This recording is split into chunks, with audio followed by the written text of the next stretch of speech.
todos e bem-vindo ao sexto episódio das Conversas Triviais, um espaço onde o Bernardo e eu falamos sobre, enfim, vários temas que nos interessam e que esperamos também que interessem aos nossos ouvintes. E começamos sempre com as mesmas, As as mesmas leituras. informações que são as leituras, mas desculpa, Bernardo, convém sempre dizer do que é que vamos falar adiante para aqui para aprender, esperemos nós, da melhor forma possível e sem viciar a atenção dos nossos ouvintes. Trazemos hoje quatro temas. Vamos começar com um tema bastante polémico: Trump, a guerra do Irão e o Papa. O segundo tema será sobre a carta pastoral, a mais recente carta pastoral do Dom Rui Valério, patriarca de Lisboa. O terceiro tema vai ser sobre um romance que o Bernardo leu recentemente, Pais e Filhos, de Ivan Turgenev. E o quarto tema será não sobre um romance, mas sobre um capítulo de uma história que muitos dos nossos ouvintes terão lido ou conhecem certamente, O Flagelo do Shire, que é o penúltimo capítulo do Senhor dos Anéis. Vamos falar um bocadinho sobre esse capítulo. E agora sim, antes de avançar, começamos com os livros que estamos a ler. Portanto, Bernardo, o que é que tu estás a ler? Então, eu estou a ler, como sabem, li o Pais e Filhos este ano e gostei tanto do tema que fui ler o livro que recomendo ler imediatamente a seguir, que são Os Possessos ou Os Demónios, dependendo da edição, do Dostoiévski. Portanto, estou a ler ainda esse livro. Não sei se no último episódio já estaria a ler ou não. E estou a ler também, em paralelo, uma leitura um bocadinho mais espiritual, que é do Padre Hugo de Azevedo, um livro sobre a humildade, um pequeno livrinho. E tu, Vasco? Olha, eu acabei recentemente o Regresso do Rei, portanto, concluí a trilogia, mas entendo que para se ler Tolkien não basta concluir no último capítulo, por isso vou começar agora os anexos. Portanto, os anexos é todo um outro, enfim, quase um outro livro. Lembro que na altura que li pela primeira vez gostei imenso, portanto estou bastante ansioso de voltar a ler. E estou também a ler Pinóquio, o Pinóquio do Carlo Collodi, numa edição da Penguin Classics, com muitas notas, porque de facto é um livro que tendo sido escrito no final nos anos 70 ou 80, agora não me recordo, do século XIX, portanto, requer algum contexto de quem era a pessoa e também do contexto do italiano, da, da unificação de Itália, etc. E de alguma, também de algum desapontamento do próprio Carlo Collodi em relação ao processo de unificação, por isso é que o Pinóquio, muito longe daquilo que se tornou a versão conhecida da Disney, aliás que é uma crítica que o próprio enfim, o comentador aqui, como é que escreve? As pessoas que escrevem as notas dos livros e as introduções, enfim, ele diz sempre with a forward and notes by, pronto. Faz uma grande crítica à versão da Disney, diz que de facto que é muito adulterada. Mas enfim, tenho-me divertido imenso também. Entanto, também continuo a ler a passo lento a Fides et Ratio, do Papa João Paulo II. Muito bem, estas são as nossas leituras e agora notícias e avisos. Bernardo, tu tens aqui um aviso muito interessante. Tenho um aviso muito interessante, uma grande notícia. Por acaso não sei de qual é que estás a falar, mas é o lançamento do livro Your Brain on Porn em português, é desse que estás a falar. Exatamente. Your Brain on Porn, exatamente. Your Brain on Porn, que em português o nome fica, devia ter ido, devia ter posto aqui nas minhas notas, mas acho que é o teu cérebro com pornografia, ou a pornografia no teu cérebro, tem de ver, e depois pomos o link na descrição. Boa. Um, Como sabem, ou não, mas ficam a saber, tanto o Vasco como eu colaboramos com uma associação, que é a Associação Dá o Clique, uma associação portuguesa parecida com as associações tipo Fight the New Drug, nos Estados Unidos, ou até a própria plataforma Your Brain on Porn. eh, no fundo, uma associação, uma plataforma que permite ou que tenciona, eh, por um lado, prevenir o consumo de conteúdos pornográficos a toda a gente, especialmente aos jovens, e depois também temos uma componente clínica, em que temos uma diretora clínica e temos uma linha anónima que permite às pessoas que sentem viciadas e que querem libertar-se deste vício da pornografia, que funciona como é chamada pelos próprios cientistas como a droga do século XXI. que se querem libertar desta droga, que tem de resto efeitos muito parecidos com as drogas químicas. Um, portanto temos também essa linha de apoio totalmente privada e confidencial. E nesse âmbito, estamos há algum tempo já a tentar trazer para Portugal um dos livros mais importantes e que mais revolucionário foi no combate à pornografia, que é um livro chamado Your Brain on Porn, do Gary Wilson, e que não estava editado em português. Ou seja, existia em inglês, há muitos sites, já há traduções, digamos assim, piratas em brasileiro, mas o livro não estava disponível em Portugal, e é um livro que é fundamental, porque, ao fim e ao cabo, é um pouco um compêndio de imensos estudos científicos que têm vindo a ser realizados nos últimos 20 anos, desde que existe internet de banda larga e em que o problema da pornografia se agudizou, e se agravou de forma exponencial, e que nos, e ao mesmo tempo tem também alguns testemunhos pessoais e alguma história, e leva-nos a perceber uma coisa muito simples, é que um, o problema da pornografia não é só, obviamente que é também, mas não é só uma questão moral. É uma questão que, para além do moral, tem implicações sociais, relacionais, de saúde pública, podemos dizer, e também de saúde, de saúde afetiva, emocional e física também. Física também. E é muito interessante, é um livro importantíssimo, neste combate à pornografia, neste trabalho que a Associação quer fazer em relação, ao fim e ao cabo, a ajudar a criar consciência na sociedade, dos males associados ao consumo de pornografia. E pronto, em parceria com a editora Lei e com a Fundação Rewards, que é a fundação que tem os direitos do autor, do Gary Wilson, conseguimos que o livro fosse editado, e vai sair agora muito em breve cá em Portugal. Estamos a preparar também um evento de lançamento, depois será divulgado oportunamente. Mas recomendar a todos os nossos ouvintes, eh, não só pelo interesse que possam ter pelo assunto, mas também pelo apoio que pedia que dessem à nossa associação, se acharem que merecemos, que de facto comprem o livro. Já está disponível em qualquer plataforma, na UC, por exemplo, podem fazer já a compra durante este período de pré-lançamento.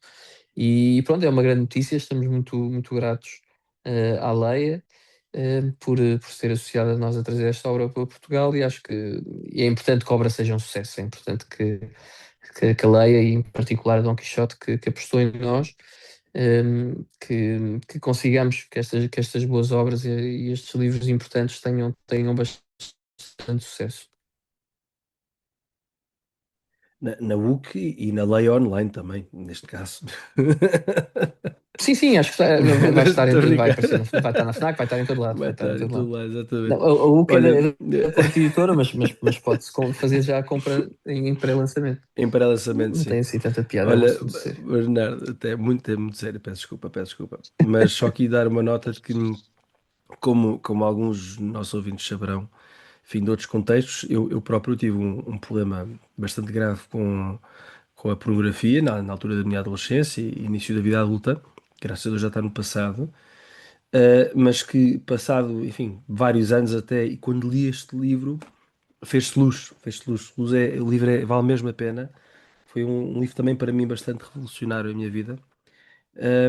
E só aqui duas coisas. O livro, curiosamente, é de 2014, mas de facto é profético. É profético. E a questão é que já passaram 12 anos. Nós, enfim, hoje em dia, hum, quantidade de estudos que existem em relação, pronto, sobre populações que, enfim, que consomem e que não consomem, e depois naturalmente ver as diferenças, só tem vindo a confirmar tudo aquilo que ele já, pronto, que naturalmente este Gary Wilson já de forma profética já anunciava, enfim, com base nos estudos disponíveis à data.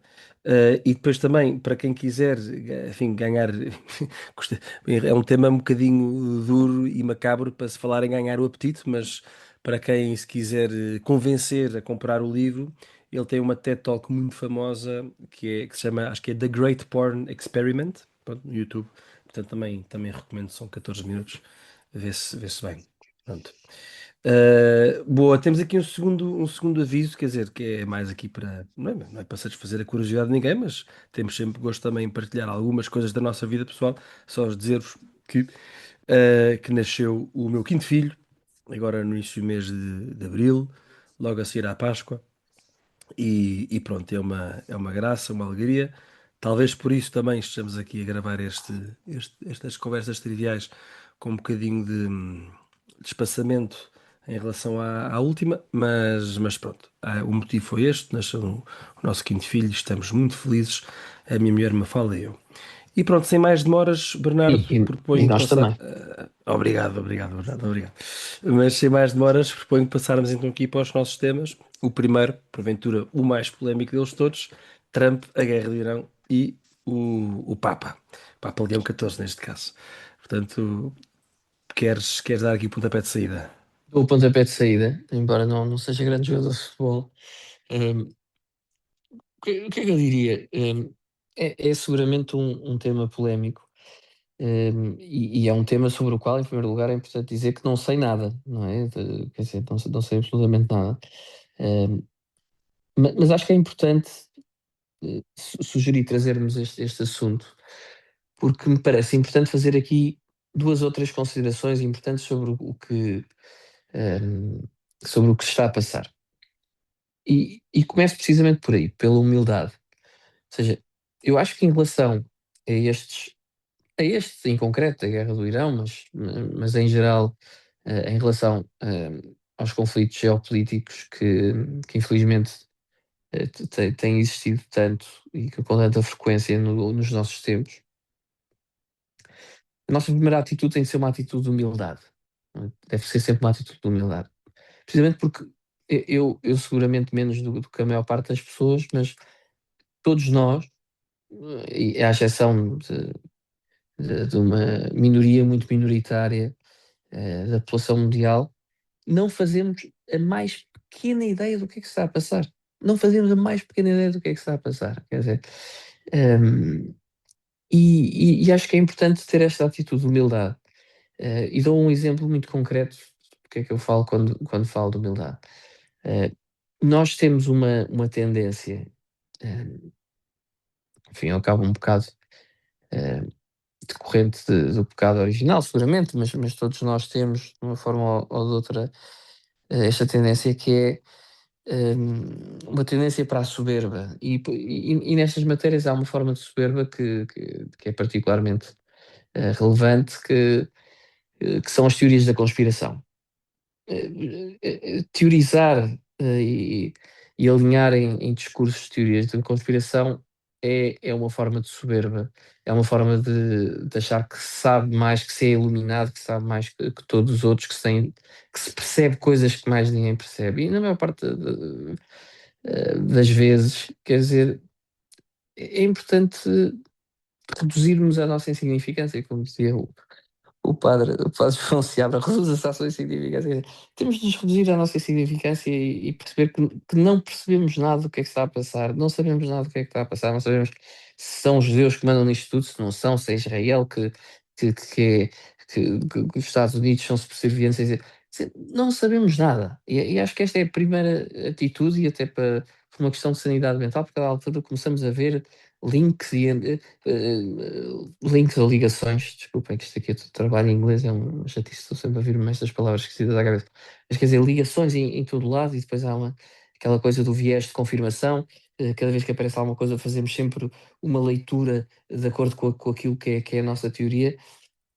A melhor teoria que podemos ter é: não percebo nada do que é que está a passar e está tudo bem, e está tudo bem. Pronto, esse era o primeiro ponto. Depois, dito isto e com toda a humildade, quer dizer, eu acho que olhando para os dados concretos que estão disponíveis e à disposição de toda a gente, que toda a gente consegue, eu acho que podemos atestar com alguma segurança que há aqui uma certa insanidade, que se não for patológica, é de outra ordem qualquer, mas há uma certa insanidade nisto tudo. Em primeiro lugar, é inqualificável, eu acho que é inqualificável as declarações que que Trump faz em relação ao Papa. Quer dizer, eu acho que são absolutamente inqualificáveis, além de injustas, mentirosas e quer dizer, de forma completamente premeditada, são um abuso inqualificável. Depois a blasfémia daquela porcaria, daquela imagem gerada por inteligência artificial em que Trump faz parece como Jesus a salvar um doente ou a Como um médico ressuscitá-lo, da ou o que Cruz for. Vermelha. Um Com médico o da Cruz médico da Cruz Vermelha. Vermelha. E depois ainda vem dizer que afinal era um. Parece uma criança, o homem mais poderoso do mundo, parece uma criança que não é capaz de admitir os seus erros e os disparates que faz. Only fake media. Não, não é only fake media. Sou o primeiro a criticar os média, mas não é uma questão de fake media. Olha-se para aquilo e percebe-se que há uma blasfémia completamente inqualificável. E o Papa, no meio disto tudo, teve muito bem em não entrar em diálogo e não alimentar a polémica. Por isso é uma coisa que eu acho que é completamente objetiva e não há forma de fugir disto. E já que estamos a falar do Papa, eu acho que é importante também hum, ver que tem-se visto hum, alguns críticos do Papa que creio que com alguma leveza dizem que o Papa não tem estado bem. Já lá vamos porque é que eu acho que isto acontece, mas dizem que o Papa não tem estado bem porque não está a defender a teoria ou a doutrina da guerra justa, que é uma doutrina que podemos aprofundar. Tenho a impressão que até já falámos noutro episódio do podcast.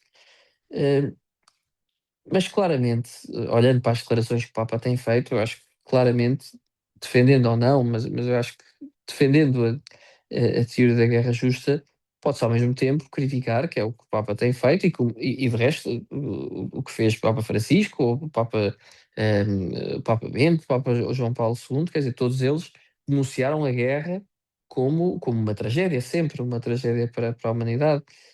A teoria da guerra justa, ao dizer que a guerra em algumas circunstâncias pode ser justificável, não faz da guerra algo desejável ou algo que seja bom.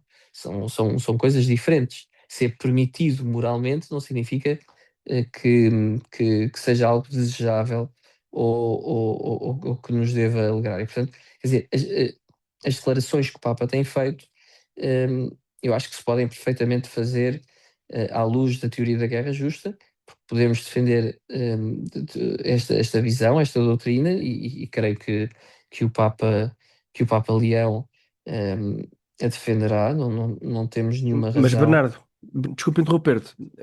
Só é mesmo importante enfatizar este ponto que disseste, que há pessoas que dizem que o Papa não defende a teoria da guerra justa. Eu não estou aqui a opinar se esta guerra é justa ou não. Eu Não, posso isso podemos fazê-lo, mas não aprofundar é. noutro episódio se Sim, quiserem, mas não acho que é tema mas para não. agora. De acordo, mas ou seja, mesmo que a guerra fosse justa, jamais o Papa olharia para este conflito enfim, com bons olhos, como costuma dizer, ou com qualquer demonstração de alegria. Não, a guerra é sempre a última das alternativas e, consequentemente, é um mal necessário. Quer dizer, nunca é uma coisa boa. Ou seja, Deus, o que a Igreja ensina é que Deus abomina a guerra. Abomina a guerra, não gosta da guerra. Pronto. Portanto, ou seja, o Papa nunca se pronunciaria favorável, ou pelo menos num tom favorável, mesmo que ela fosse justa, não é? Sim, Só para deixar isto ainda que claro. hipoteticamente pudesse ser justa, e quer dizer, pode-se discutir se é ou não, não acho que seja o assunto que, ou melhor, eu pelo menos não é por aí que quero entrar. Mesmo sendo justa, pode sempre criticar as injustiças da guerra justa, ou pode sempre criticar a tragédia da guerra per se, não é? Quer dizer, isso, e outra coisa, pode-se ver, pensar se é justa, se não é justa, podemos fazer essa discussão noutro episódio, mas uma coisa é perfeitamente clara para mim: afirmações como as que Trump faz, de que no domingo, ainda por cima no domingo de Páscoa, vai acabar com uma civilização, quer dizer, são afirmações que estão claramente fora, porque podemos ter as visões mais subjetivas, o juízo prudencial, podemos fazer o que quisermos, mas são declarações que estão absolutamente fora de qualquer visão de guerra justa. Quer dizer, estas declarações estão completamente fora das fronteiras da guerra justa. Pronto, e era um bocadinho este ponto que eu queria fazer em relação aos críticos que têm, do Papa, que têm dito que as declarações do Papa não são compatíveis com a doutrina da guerra justa. Eu acho que são declarações absolutamente infundadas, em minha opinião.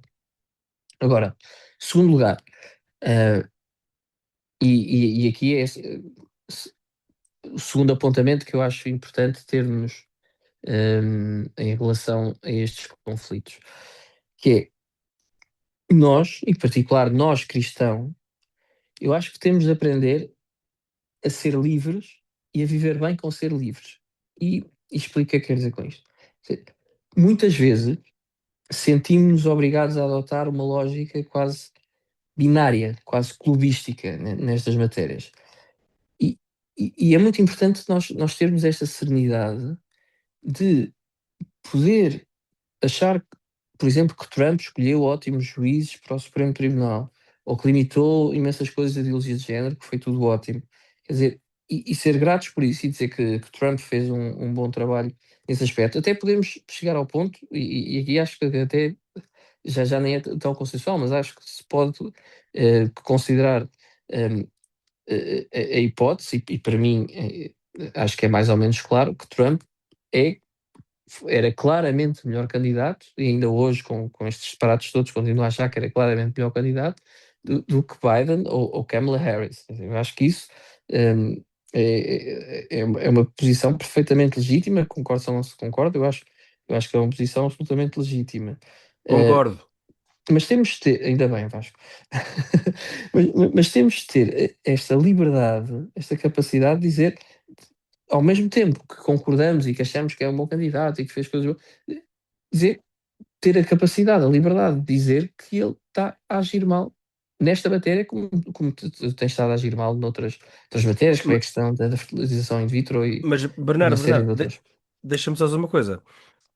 Ou seja, também enfim, nós não somos americanos, portanto não votamos lá, mas eventualmente para descansar as consciências, é importante dizer que nada disto estava, nenhuma destas intervenções, enfim, umas mais, outras menos justas, que Trump está a fazer, estavam previstas naquilo que foi o seu, pronto, na sua campanha eleitoral.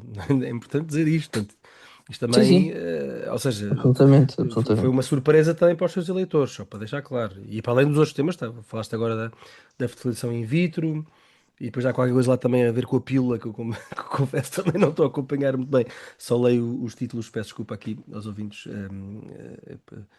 admitir a minha ignorância, mas enfim, há aqui temas morais, claros, na presidência, mas isso não impede que uma pessoa, olhando para os dois e percebendo a desgraça que é a ideologia que tomou conta do Partido Democrata, que é altamente corrosiva e que no final do dia até se calhar impacta mais a longo prazo mesmo na vida de, enfim, dos portugueses, se eu puder dizer assim, acho que estou perfeitamente de acordo contigo que não nos devemos agora, enfim, autoflagelar. Acho que só há um tema, desculpa Bernardo ter-te interrompido e continuar, mas há um tema que também que joga contra Trump e estas jogadas mediáticas todas dele, que enfim, sabe-se lá quem é que o tem aconselhado, que faz parecer que o regime do Irão é pá, até são os tipos bonzinhos, Sim, percebes? sim, sim, sim, sim, sim, sim, Quer dizer, completamente. se nós podemos chamar ao Trump de louco, podemos achar o tipo, podemos chamá-lo de anormal, o que nós quisermos, ok?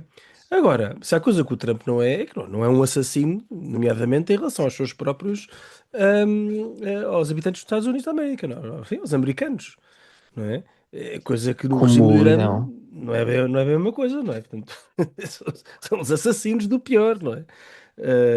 Mas pronto, ou seja, joga tudo contra ele, porque, ou seja, parece que os outros de repente são os bonzinhos.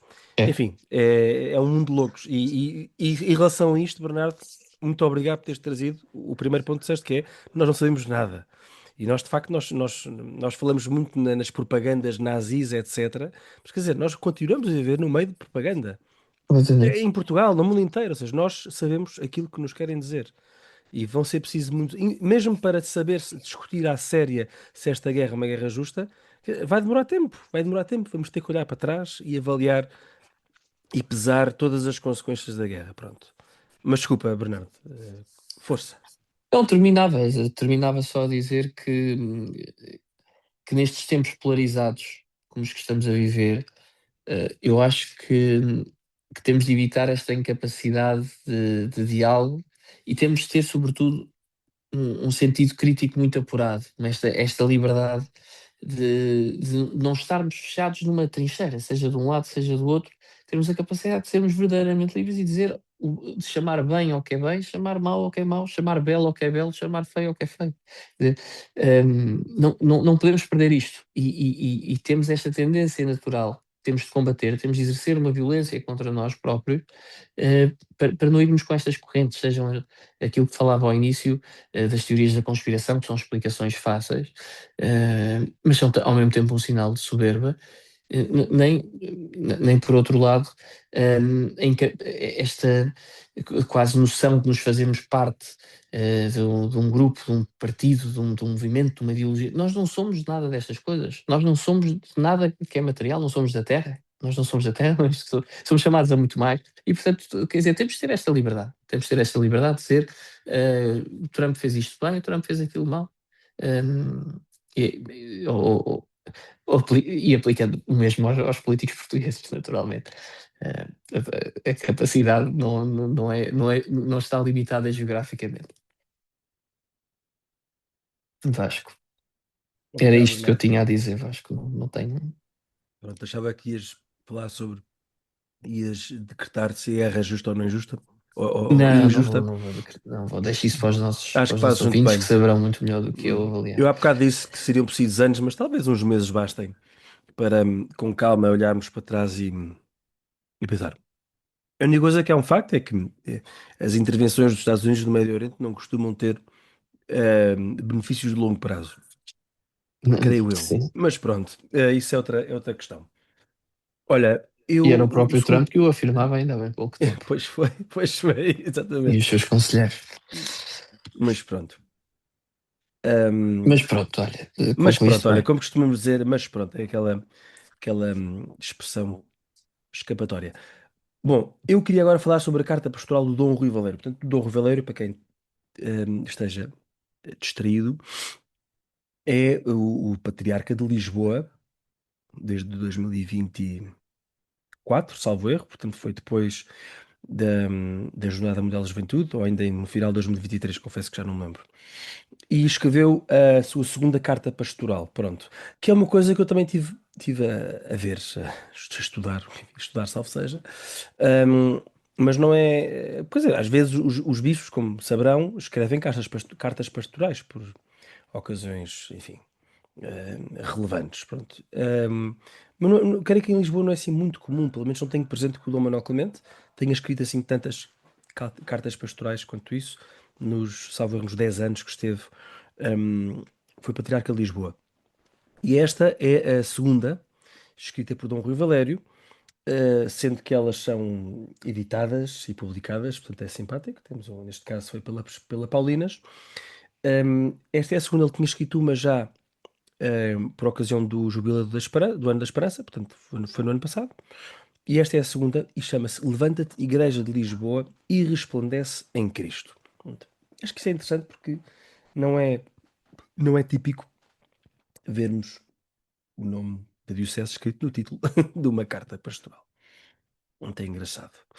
E a carta foi publicada no dia 5 de Abril, domingo de Páscoa, e pronto, achei, naturalmente, sendo eu diocesano de Lisboa, hum, achei que fazia sentido ler, e ler-se rápido, e foi uma agradável surpresa. Aliás, uma muito agradável surpresa, ler esta carta deste bispo, que, pronto, que vou acompanhando e que tenho, por quem tenho muita estima, eh, porque de facto é um homem que se percebe, para quem já esteve na missa com ele, para quem já esteve em oração com ele, percebe-se que é um homem de uma fé profundíssima. E eu acho que de facto o que Lisboa precisa neste momento é mesmo isso, ou seja, um bispo com uma fé muito profunda. Pronto, e qual é o contexto desta carta pastoral? Não é expectável, creio eu, que o Dom Rui Valério escreva cartas, enfim, deste género todos os anos. Então é uma carta que situa entre o Jubileu da Encarnação, que foi o Jubileu da Esperança do ano passado, não é? Portanto, os 2025 anos da Encarnação, e o Jubileu da Redenção, que se vai realizar, se Deus quiser, daqui a 7 anos, em 2033. Portanto, vão ser os 2033 anos, peço desculpa, os 2000 anos da redenção, não é? Da paixão, morte e ressurreição de Jesus, porque a tradição afirma que Jesus terá morrido aos 3 anos, aos 30 anos, peço desculpa, 33 anos, peço desculpa. Portanto, aos 30 anos iniciou a sua vida pública, o Ministério Público, e aos 33 morreu. Portanto, farão os 2000 anos. Portanto, e esta carta pastoral é uma espécie de bússola, se quiseres, GPS, para este período de 7 anos, até 2033, e aqui, no fundo, é um chamamento, portanto, à Igreja de Lisboa para se levantar e resplandecer em Cristo. Portanto, é o ímpeto missionário, não é? É aqui uma chamada para, para voltar aqui à dinâmica de evangelização na nossa Diocese de Lisboa. Pronto. Como é que a carta está estruturada? É bastante curta. Então, quando eu digo que é bastante curta, só para tem aqui foi editada pela Paulinas. Comprem, é baradíssimo, fica simplesmente a ter estas coisas, porque é diferente ler em papel do que versus ler em PDF, e os PDFs depois desaparecem, o papel permanece. É uma carta com 39 páginas, portanto, Bernardo, se não leste ainda, faz favor, está bem? Lê-se no instante. Tem uma introdução e uma conclusão, naturalmente, depois tem 4 capítulos. E é muito interessante porque estes 4 capítulos parecem ser assim 4 catequeses diferentes. Parecem 4 capítulos, 4 catequeses. E depois, naturalmente, que se integram num denominador comum, que é o quê? Que é esta renovação e evangelização da Diocese de Lisboa. Pronto. Ou seja, o patriarca quer mesmo que as pessoas regressem à Igreja Católica e que tenham uma relação pessoal com Cristo, e depois, como ele diz, ou seja, com uma fé adulta e esclarecida. Portanto, é esta a vontade dele. Portanto, que as pessoas regressem à Igreja, que tenham uma relação com Cristo, e que essa relação que seja uma fé, ou seja, que as pessoas tenham informação, não é? Como se costuma dizer. É isso o que quer o nosso patriarca. E atenção, Bernardo, também é interessante, porque, ou seja, o Dom Rui Valério, de certa forma, em relação à nossa, pronto, a Diocese de Lisboa, é um bocado um outsider. É verdade que ele foi padre na nossa Diocese, salvo erro, no Oeste, mas ele é religioso, ele é monfortino, hum, mas depois foi bispo das Forças Armadas, e depois aparece em Lisboa como um padre um bocado outsider, se quiseres. Pronto, não era do clero de Lisboa, pronto. E teve agora, portanto, 2 anos e tal para conhecer a Diocese, não é? Para conhecer a Diocese. Portanto, é interessante também, parece que calha bem este momento em que ele já deve ter, imagino eu, percorrido a Diocese toda, e portanto já se sente com propriedade para poder escrever aquilo que ele acha e que entende que deve ser aqui o caminho. Pronto. E, Bernardo, também tu interrompe-me à vontade, mas antes de falarmos sobre a carta, que acho que aqui há umas passagens bastante interessantes, pois obviamente não quero ler a carta toda, porque quero que os nossos ouvintes a leiam, mas só dar aqui uma nota em relação àquilo que me parece a mim, enfim, em relação à Diocese de Lisboa, não em Portugal, no país de Portugal. Pronto. Isto, atenção, quer dizer, agora, pô, não quero soar para quem nos esteja a ouvir e não seja de Lisboa, quer dizer, não há aqui nenhuma presunção de superioridade, ok? Mas pronto. Mas eu parece-me que em Portugal a Diocese de Lisboa é uma diocese especial. Claro que tem alguns, enfim, uns pontos, enfim, características próprias, há de ser eventualmente será a diocese mais enfim, com mais população, com mais número de habitantes, habitantes também, muitos deles em fases importantes da vida, como sendo, por exemplo, a vida universitária. Portanto, naturalmente é um dos polos do país com mais universidades, portanto também acaba por agregar muitas pessoas que não se sendo cá, vêm para cá viver numa fase em que, enfim, em que a pujança da fé é mais visível, nomeadamente, por exemplo, com fenómenos como a Missão País, não é? Para dar um exemplo. Mas também vários movimentos de jovens, também é uma cidade com muitas empresas, portanto é natural que haja muitas pessoas de fora que vêm ver para Lisboa, portanto tem assim algumas características enfim, não quer dizer que colocam em vantagem, porque quer dizer, não é o número que faz a qualidade sequer, mas pronto, são algumas características da Diocese de Lisboa. Para quem não sabe já agora, a Diocese de Lisboa é mesmo, é que não é, acho que nem é só a área metropolitana de Lisboa, portanto vai naturalmente ali enfim, do estuário do Tejo, não é? Do lado de Lisboa, Setúbal Almada já é outra diocese, mas de Lisboa, depois vai junto ao Tejo até à Zambuja, ok? Portanto, a seguir à Zambuja o cartaz já é Santarém, e depois junto ao Atlântico vai até Alcobaça, não é? Agora eu não quero dizer, acho que Nazaré ainda é Lisboa. Por acaso acho que Nazaré é Lisboa. Mas Acho que a Alcobaça, fronteira é Alcobaça Cós, tenho a impressão que é Cós, é Cós, é acaba. Cós. A fronteira Cós, é sim, sim, Cós. sim, sim. Ou seja, a Diocese de Lisboa é enorme, é enorme, é enorme. Portanto, não só tem a cidade de Lisboa, a área metropolitana, como tem praticamente o oeste todo, não é? Portanto, é uma diocese muito grande. Pronto. Hum, mas quer dizer, é óbvio que pode haver cidades enormes, dioceses enormes, mas com, enfim, com um clero morno, com leigos mornos. Mas acho que em Lisboa, graças a Deus, temos muitos bons padres, mas muitos mesmo. E isso é mesmo uma graça a Deus. Há muitos, muitos, muitos bons padres formados em Lisboa e que são padres diocesanos e que têm as suas paróquias. E graças a Deus, eu comovo-me, enfim, nem sempre vou às ordenações. Houve vários anos em que, pá, durante 4 ou 5 anos fui, fui todos os anos às ordenações porque tinha algum amigo a ser ordenado, que também, desde logo, é uma alegria, não é? Poder ter amigos que são ordenados padres. Mas depois deixei de ir, pronto, depois também, claro que é sempre bonito ir às ordenações, mas depois o tempo escasseia e não tinha motivos. Mas fui agora, como quem diz, fui em julho, e depois fui em dezembro, porque tinha um amigo que foi ordenado diácono em julho, ou junho, já não me lembro, e depois em dezembro foi ordenado, novembro ou dezembro, peço desculpa se estiver aqui a trocar os meses, foi ordenado sacerdote, e de facto foi um grande consolo, porque vejo, para além deste meu amigo, que é enfim, que é um ótimo homem e será certamente um grande padre, vejo tantos outros que não faço ideia quem são, mas que os vejo de facto como comprometidos com a fé, não seja, de facto, assim, comprometidos com os dogmas da fé, que não abdicam de nada daquilo que a Igreja tem para oferecer. Isso alegra muito. Portanto, eu acho que em Lisboa temos esta característica de e termos também, nos últimos, não sei, vou dizer 15 anos, grosso modo, mas temos tido hum,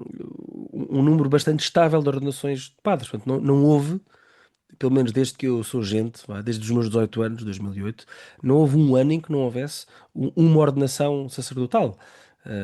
Pronto, que nem sempre é o caso noutras dioceses, portanto, isso também é uma nota positiva em Lisboa, naturalmente. E depois também Lisboa, quer dizer, há muitas coisas que ou surgiram na Diocese de Lisboa ou ganharam até expressão em Lisboa, como assim, movimentos, uh, realidades da Igreja orientadas para o serviço, enfim, falei há pouco da Missão País, não é? Campos de férias católicos, então, quer dizer, são aos montes, e graças a Deus que são aos montes, tenham origem em movimentos, tenham origem em paróquias, são muitos, muitos os campos de férias, iniciativas de formação, que até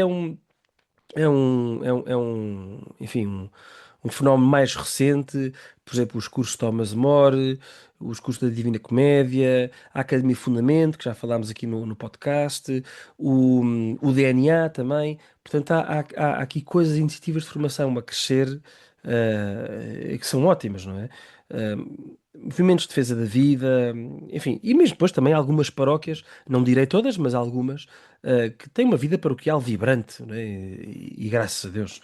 Portanto, há muitas coisas boas em Lisboa. Eu acho que acaba por se destacar. Isto não é uma vez mais, para quem nos esteja a ouvir do Diocese, não é para dizer nós somos melhores. Isto é como São Paulo diz, nós devemos rivalizar na caridade. Portanto, se Lisboa faz coisas bem, pois bem, quer dizer que sejam, que sejam adaptadas e noutros sítios de Portugal, não é? O que nós queremos é que a fé em Portugal seja vibrante, não é? E não só em Lisboa. Mas pronto, isto para dizer que Lisboa tem aqui alguns polos, vá, de graça. Polos de graça foi uma expressão que eu inventei agora. No entanto, não é uma diocese perfeita. como é óbvio, aliás, por ser tão grande, não é? É naturalmente que haja muitas imperfeições e depois também, quer dizer, quem vive no mundo, não sendo dele, mas quem vive no mundo como tu e eu, Bernardo, dos nossos trabalhos, quer dizer, nós percebemos que a prática da fé, quer dizer, é bastante reduzida nos tempos que correm, não é? Infelizmente. E não só a prática da fé daqueles que se afastaram, mas de tantos que estão a crescer sem a presença da fé na sua vida, não é? Ou seja, muitos dos nossos colegas de trabalho, que se calhar ainda foram à catequese, que se calhar ainda fizeram até ao crisma, já não educam os filhos na fé. Portanto, se calhar é a primeira geração, não é? Isto, enfim, vale para Lisboa, vale para o país, vale para o mundo, não é? Mas é a primeira geração de filhos que vão crescer sem saber o Pai Nosso. Pronto, que é, para todos os efeitos, era assim a oração que todos sabiam, não é? Mesmo aqueles que não vão à missa, depois vão aos casamentos e percebe-se que sabem rezar o Pai Nosso. E isso está a desaparecer. E por isso fiquei muito feliz que o Dom Rui tenha querido, não é, dar este novo impulso de evangelização na nossa diocese. Pronto. Como é que está estruturada a carta? Eu, pronto, falei na introdução, não é? Os 4 capítulos e na conclusão. Portanto, na introdução, o que ele faz é identifica vários dos problemas da atualidade, daqueles que nós conhecemos, portanto, as faltas, e tanto do ponto de vista social, como mesmo, enfim, da fé, mas foca-se ali as faltas de condição de trabalho, de habitação, a guerra, quem quer esse custo de vida, a polarização, enfim, social, olhar para o próximo como um adversário, as várias ideologias e foca, nomeadamente, a ideologia do género, não é? Ou seja, a incapacidade do homem de se conhecer a si mesmo e de se deixar levar por estas ideologias que, enfim, que o levam a construir uma realidade, uma suposta realidade, não é? Ou uma falsa realidade, peço desculpa, o envelhecimento da população, a solidão, o vício das redes sociais, a ameaça e a dependência crescente da inteligência artificial. Portanto, faz aqui um apanhado dos vários problemas, não é, que assolam, enfim, obviamente não é exclusivo de Lisboa, mas também de Lisboa, pronto. E agora, queria fazer um brevíssimo capítulo, peço desculpa, um brevíssimo resumo destes 4 capítulos. Portanto, o primeiro capítulo chama-se Jesus, Verbo encarnado e Salvador da humanidade. Portanto, aqui a linha de pensamento dele é, primeiro é olhar para Cristo e reconhecê-lo como Salvador, pronto. Que é, no fundo, é o início do itinerário da vida cristã, é reconhecer que este Jesus que veio à Terra, que nasceu, quer dizer, que morreu por mim, ele verdadeiramente ressuscitou porque é Deus, pronto. E toda a lógica deste capítulo é que nós somos salvos de algo e salvos para algo, não é? Que é uma ideia interessante. E propõe uma reflexão muito bonita e diz o patriarca: Jesus Cristo é o nosso Salvador integral. Ele salva-nos de tudo aquilo que desfigura a humanidade e salva-nos para a plenitude da vida em Deus. E depois conclui com uma afirmação inequívoca daquilo que é a missão da Igreja, não é? Num tempo de falsas promessas de salvação, de palavras que ferem a dignidade humana, proclamamos com convicção: só Cristo salva o homem, configurando-o à sua própria vida e abrindo a alegria do Evangelho à boa notícia de que Jesus Cristo é Filho de Deus. Pronto, isto, eu vou dizer, Bernardo, eu a ler isto foi mesmo uma lufada de ar fresco. Ou seja, claro que compete a um Cristo anunciar a Cristo. Compete a um bispo anunciar a Cristo. Mas que bom lê-lo, não é? Ler assim, só Cristo salva o homem. Nós não podemos ficar descansados. Nós temos que anunciar a Cristo.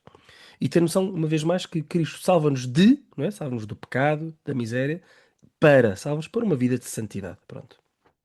E depois com isto seguimos para o segundo capítulo, que se chama Sabedoria, Justiça, Santificação e Redenção, que é uma citação da primeira carta aos Coríntios, e a partir destes 4 termos, não é, que eu acabei de enunciar, pronto, são 4 termos daquilo que São Paulo diz ser aquilo que Cristo é para nós, portanto, Cristo é a nossa sabedoria, justiça, santificação e redenção. A partir destes 4 termos, o patriarca diz que não são palavras lançadas ao acaso. Há nelas uma lógica de caminho espiritual. Afirmar que Cristo se tornou para nós redenção, santificação, justiça e sabedoria equivale a reconhecer um itinerário de graça que tem início na redenção e culmina na união com a sabedoria divina. Pronto. E depois, ou seja, depois ele expande um bocadinho pronto, em cada um destes 4 termos, e ele inverte a ordem, curiosamente. Portanto, primeiro vem a redenção, depois a santificação, a justiça e sabedoria. E se me permitires, Bernardo, deixa-me só dizer aqui algumas umas frases que achei mesmo bonitas e acho que é, que é bom aqui também para a nossa oração. Portanto, a redenção, não é? A redenção estou a citar, inaugura o percurso. Ela tira-nos da escravidão e coloca-nos em estado de graça, devolvendo-nos a possibilidade de viver como filhos de Deus, não é? Portanto, é aquela lógica do capítulo anterior de que nós somos salvos de, não é? Portanto, a redenção é que salvou-nos do pecado, pronto, da escravidão, não é? Depois, a santificação, segunda palavra, porque a partir da redenção de Deus, a partir da redenção, Deus infunde em nós a vida nova do Espírito Santo, consagrando-nos a Deus, e Jesus, após redimir-nos, comunica-nos o Espírito Santificador, aquele que purifica os nossos corações e nos dá a capacidade de amar a Deus e ao próximo. Eu gostei muito desta frase, que é esta última frase agora, que é boa para aqueles que vivem uma fé um bocadinho mais morna. Diz: ser santo é o destino para qualquer. Desculpa. Ser santo é o destino para o qual a redenção nos encaminha. Portanto, tem aqui uma pequena meditação sobre a santificação. Portanto, nós somos chamados a santificar-nos em todos os aspectos da nossa vida. E, de facto, em todos os aspectos da nossa vida, isto remete para a terceira palavra, que é a justiça. E diz Dom Rui que a justiça não significa apenas retidão moral, mas está ligada à ideia bíblica da justificação. Ser justificado é ser tornado justo por Deus, isto é, ter restaurada a retidão da nossa relação com Ele. A justiça de Cristo não é mera justiça humana retributiva, é a justiça salvífica de Deus que resgata o que vivia no erro. Portanto, a vida na justiça é uma vida na verdade, no fundo. Pronto. E seria aqui o terceiro passo deste itinerário. E finalmente, a sabedoria. A sabedoria é essa que não é erudição intelectual, mas a intimidade com Deus, compreensão penetrante dos seus desígnios e comunhão de vida com Ele. À medida que caminhamos na graça, somos também conduzidos a uma visão sapiente da realidade, vendo o mundo e a nós mesmos com os olhos de Deus. É o ponto de chegada, a união com Deus na mente e no coração, que é prelúdio daquela visão face a face prometida no céu, quando Deus será tudo em todos. Portanto, desculpa ter sido aqui um bocadinho exaustivo nas citações, mas de facto é um itinerário muito bonito, não é? Da vida cristã, que começa em apercebermos-nos que fomos redimidos, em tomarmos a decisão de sermos santos, sendo santos, leva-nos a viver uma vida de justiça, justa, não é? Porque queremos ser justos na nossa família, no trabalho, para com os mais necessitados, para com os nossos pais, etc.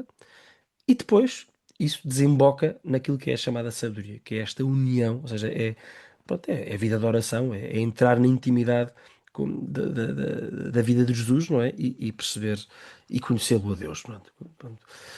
Conhecer os mistérios insondáveis de Deus. Pronto. Isto tudo era o segundo capítulo, está bem? Vale mesmo a pena ler, é mesmo bonito. O terceiro chama-se A Igreja Continuadora da Missão de Cristo Redentor. Pronto. Isto, no fundo, parece que falámos de Cristo, não é? Portanto, Ele é o nosso Salvador. Também falámos sobre o itinerário da fé. E depois o Patriarca orienta-nos para o porquê da Igreja e a sua missão. E diz que a Igreja não existe para si mesma, mas para continuar a obra de Cristo na Terra. Ela é o corpo de Cristo que vive e age na história. Pronto. Este capítulo pareceu-me ser bastante influenciado pela exortação apostólica Evangelii Gaudium, do Papa Francisco, porque também cita aquela expressão da Igreja quando o Papa Francisco dizia que prefere uma igreja acidentada, em saída, na lama, do que uma igreja fechada em si própria, e tem toda a razão, não é? Ou seja, a igreja tem que olhar para fora. Um, e também me senti, acho que também te sentirás interpretado, Bernardo, porque ele também citou o Papa Leão XIV, quando num discurso dizia ao Papa Leão: hoje, talvez mais do que nunca, temos necessidade de discípulos missionários que levem ao mundo o dom do ressuscitado. Porque é que eu acho que me senti interpelado? Porque esta citação foi do discurso do Papa aos influencers católicos e missionários digitais. Eu confesso, eu não me identifico como influencer, nem pouco mais ou menos, e acho que missionários digitais é assim uma expressão curiosa, mas pronto, para todos os efeitos, temos este podcast que não sendo, enfim, só. Enfim, é um podcast de cultura e de fé, mas pronto, fazemos os possíveis. Mas é um capítulo também bonito, Oh, Vasco, mas tudo o que é diz. verdadeiramente humano tudo o que é verdadeiramente cristão. Por isso, desse ponto de vista, Amém. és um bocadinho um missionário digital. Tu também és, Bernardo. Tento Ahm, estar ao teu nível. Mas pronto, é um capítulo sobre a importância da Igreja é perceber-se da sua missão. E o último capítulo que é fundamental, parece-me, que é: sim senhora, nós somos uma igreja em saída, queremos ir ter com os homens onde eles estão, etc. Homens e mulheres, está bem, para não ferir aqui suscetibilidades, peço desculpa. E o último capítulo chama-se Renovar a Centralidade de Cristo Vivo. E o que é isto? de facto, como diz o Dom Rui Valério, é preciso que, ao anunciar o Evangelho, haja uma proposta. A Igreja tem que ter uma proposta, que é a proposta fim, da vida da graça, ou como diz o Patriarca, dos lugares onde Cristo está vivo. E ele fala de 5 lugares onde Cristo está vivo. O primeiro é o mais óbvio, Eucaristia. Pronto. E o que é que ele diz sobre a Eucaristia? Que é preciso melhorar a catequese sobre a missa, cuidar da beleza das celebrações, favorecer momentos de adoração que levem ao encontro do coração, de coração a coração com Cristo. Depois ele diz uma coisa engraçada que é, ele cita aquela frase, acho que é de São Gregório, não é? Reconhece ao cristão a tua dignidade. Depois ele diz, poderíamos parafrasear, reconhece ao cristão quem vem a ti na missa. Isto depois de ele ter feito um conjunto de citações de umas catequeses muito bonitas que o Papa Francisco fez sobre a missa, em que o Papa Francisco dizia claramente, quer dizer, nós vamos à missa, quer dizer, não é um espetáculo, ali está mesmo Jesus, ali voltamos a estar mesmo presentes no mistério da sua paixão, morte e ressurreição. Quer dizer, é mesmo um encontro com Cristo. E ainda bem que Dom Rui coloca em primeiro lugar a Eucaristia. O segundo lugar onde Cristo está vivo é a palavra, naturalmente. Portanto, não é? Portanto, diz ele que é preciso reacender o amor à palavra de Deus, ler, meditar, estudar, partilhar. Que em cada casa haja uma Bíblia lida em família, que a Lectio Divina seja prática difundida, que se criem círculos bíblicos, grupos de reflexão, homilias mais bíblicas. São Jerónimo dizia que a ignorância das Escrituras é a ignorância de Cristo. Quer dizer, isto, quer dizer, eu não posso enfatizar mais estas palavras. Eu próprio tenho noção das minhas deficiências em relação à Sagrada Escritura e é mesmo preciso um impulso também, um novo impulso de contacto com a Sagrada Escritura, com a palavra. O terceiro o terceiro lugar onde Cristo está vivo, também é óbvio, é a confissão. No fundo, ele diz os sacramentos, em especial a confissão, e depois na prática acaba por focar-se na confissão. Então, ele diz que será importante recordar o lugar da confissão na vida pastoral das paróquias e comunidades. Importa que sejam oferecidos horários generosos para o sacramento da confissão, que não se devem confundir com os horários de genérico atendimento pastoral. Neste sentido, o confessionário tem um lugar importante na vida da Igreja. Sentado nele, o Papa recorda que está disponível. O Papa, peço desculpa. O Padre recorda que está disponível para a confissão e não está ocupado com mais nada senão com isso. Além desta disponibilidade de horários de confissão, não deixem de se organizar momentos públicos e litúrgicos de penitência, como vigílias e outras celebrações, que depois conduzem à confissão sacramental individual. Padres que nos estejam a ouvir, mais e melhores e mais generosos horários para a confissão, por favor.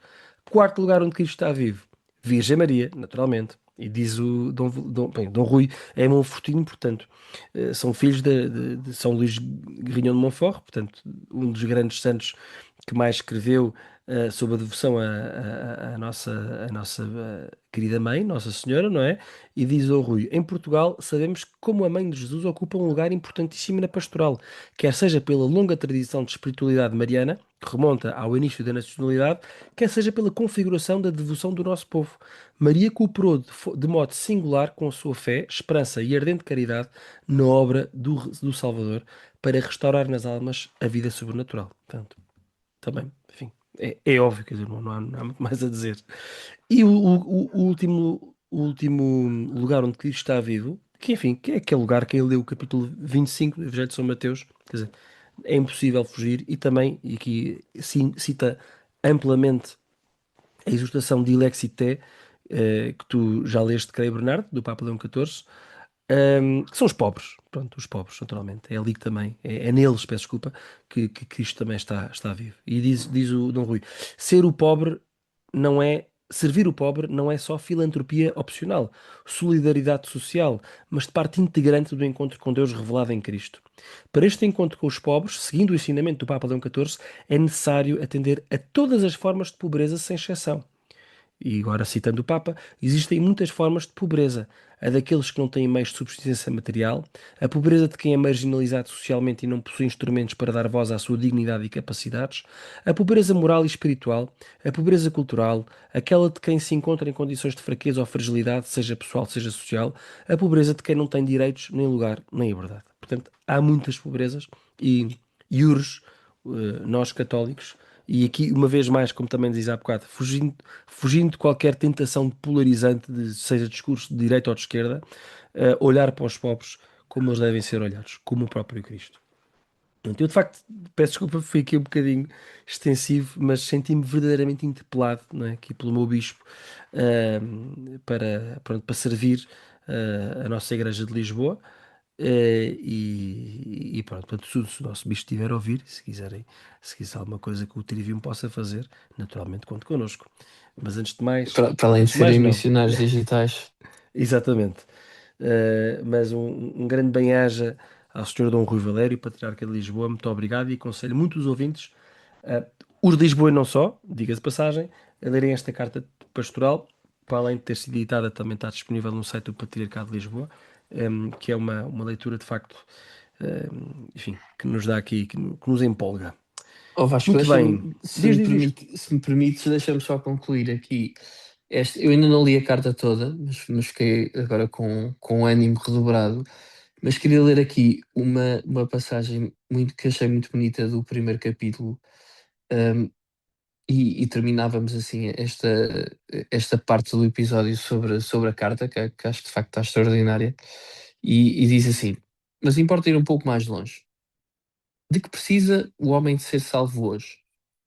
Igualmente importante, para que horizonte positivo somos salvos? Olhando para a condição humana, reconhecemos que o coração humano anseia por libertação, por algo superior a ele. Somos confrontados com diversas formas de escravidão e miséria, o egoísmo e a injustiça que ferem as relações, a violência e a guerra que semeiam a morte, os vícios e o alheamento que aprisionam o espírito, o vazio de sentido e a solidão que angustiam tantas vidas. De tudo isto, Cristo nos vem salvar. Ele é o Cordeiro de Deus que tira o pecado do mundo, libertando-nos do poder do pecado e da morte que entrou no mundo pela desobediência de Adão. Em Cristo, Deus libertou-nos do poder das trevas e transferiu-nos para o reino do seu amado Filho. Somente Ele dá a resposta à sede de salvação inscrita na condição humana. Somos seres sedentos de vida eterna. Está a manifestar-se nos nossos contemporâneos uma sede que as coisas materiais e os afetos mundanos não conseguem saciar. A sede de infinito, articulada de diversas formas na nossa sociedade, está no coração da humanidade e exige da Igreja uma resposta à altura. Com efeito, as dificuldades e desafios que se colocam ao ser humano têm como contrapartida um aumento da necessidade de plenitude que nenhuma coisa ou pessoa humana é capaz de oferecer. Como ensina o Concílio Vaticano II, o mistério do homem, só no mistério do Verbo encarnado se esclarece verdadeiramente. Ou seja, Cristo revela o homem a si mesmo, revela-nos de que males precisamos de ser curados e a dignidade do nosso destino. Sem Cristo, o homem permanece um enigma insondável. Em Cristo, encontra a luz para compreender quem é e para que foi criado. De Lindíssimo. facto, tem uma série de passagens extraordinárias e esta aqui tinha-me marcado particularmente. Está muito bem escrito. Está muito boa. Agradecemos ao nosso pastor, Dom Rui, e se calhar passamos, já que estamos a falar de obras com qualidade literária, passamos ao próximo ponto da nossa ordem de trabalhos, Vasco. Achas bem? Acho ótimo e é teu, dá-lhe. E falamos de pais e filhos. Não vamos fazer aquele habitual episódio sobre um livro, porque senão ficaríamos a falar 1 hora e meia, não é esse o objetivo, mas algumas notas deste livro que eu acabei de ler e que gostei muito, e que achei que valia a pena partilhar convosco. Então, pais e filhos, começando um bocadinho como costumamos sempre fazer, com uma brevíssima biografia do autor. Turgenev é, nasceu em 1818, morreu em 83, foi um dos grandes romancistas russos do século XIX, foi contemporâneo de Dostoiévski e de Tolstói. Veio de uma família com algumas posses e foi educado entre a Rússia e a Alemanha, muito influenciado mais do que os outros dois pela cultura europeia ocidental. Eh, Viveu muito tempo fora da Rússia, sobretudo em França, um, e é, se calhar, comparando com os outros dois, com Dostoevsky e Tolstói, de quem falamos muito, um, é, é talvez o que faz melhor a ponte com a cultura europeia, com a cultura europeia ocidental.